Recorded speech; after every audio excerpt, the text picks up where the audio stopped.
Bonjour à tous et bienvenue. 5 nouveaux ambassadeurs ont présenté hier leur lettre de créance au chef de l'État Alassane Ouattara. Ces chefs de mission diplomatique représentent la République de Corée, le Royaume d'Arabie Saoudite, la République de Chine, la République socialiste du Vietnam et le Portugal. La cérémonie s'est déroulée au palais de la présidence dans la commune du Plateau. Dans leurs allocutions, ces 5 nouveaux ambassadeurs ont précisé qu'ils comptent améliorer la coopération entre leur pays et la Côte d'Ivoire. Le district d'Abidjan abrite un symposium organisé par l'UNESCO. Les travaux vont permettre de renforcer le dialogue et la coopération sur le droit à l'éducation et à l'inclusion à travers le partage des bonnes pratiques. À noter que Abidjan a été choisi pour abriter cette rencontre en raison de ses efforts en faveur de l'éducation inclusive et l'adoption de la loi sur l'école obligatoire. En effet, plus de 200 enfants vivant avec un handicap ont été intégrés dans le système scolaire ivoirien. Ce document va renforcer la coopération entre les 8 pays membres de l'UEMOA. La commission de l'UEMOA a remis hier le plan directeur stratégique de l'aménagement des corridors de l'anneau de croissance en Afrique de l'Ouest aux autorités ivoiriennes. Les explications de Lansini Bakayoko.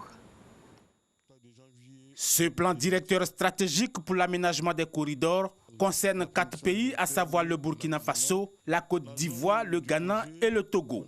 Il s'inscrit dans une dynamique de mutualisation des efforts afin de stimuler la croissance et les investissements. Il s'agit de combler le déficit de compétitivité, augmenter la part des marchés au niveau régional et faciliter les échanges. Plusieurs projets ont déjà été identifiés.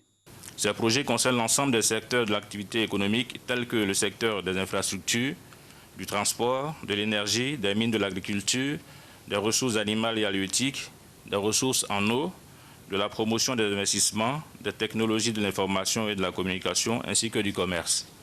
Toutes les fiches techniques liées au projet retenu sont en cours de finalisation au sein de la commission de l'UEMOA à Ouagadougou.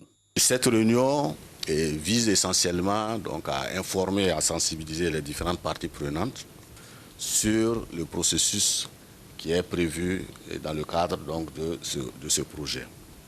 Il est donc temps de passer l'étape de la mobilisation des ressources pour le financement des 10 projets. Certains projets initialement inscrits dans le plan directeur ont déjà bénéficié de financement, notamment le projet de construction du port sec de Ferkessédougou.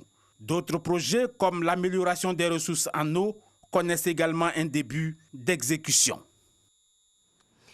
Le nombre de victimes identifiées suite au procès de l'ex-président tchadien Hissène Habré se monte à 7400. Le tribunal l'avait condamné en appel à la prison à perpétuité et a versé plus de 80 milliards de francs CFA aux victimes et familles des disparus. Mais si le fonds chargé des indemnisations a été créé en 2018, depuis, aucun franc n'a été versé aux ayants droit. Au Royaume-Uni, la première ministre Theresa May annonce aujourd'hui sa démission et cela suite à son échec à faire adopter son plan de retrait de l'Union européenne. Une démission effective au 7 juin prochain. De nombreux incendies ont éclaté en Israël. L'extinction des feux est vraiment compliquée à cause des conditions météorologiques. Déjà 4 victimes, plusieurs maisons évacuées. Enfin, les législatives en Inde, le scrutin a été remporté par le Premier ministre Narendra Modi, à la tête du parti nationaliste hindou. Victoire écrasante avec près de 45% des suffrages.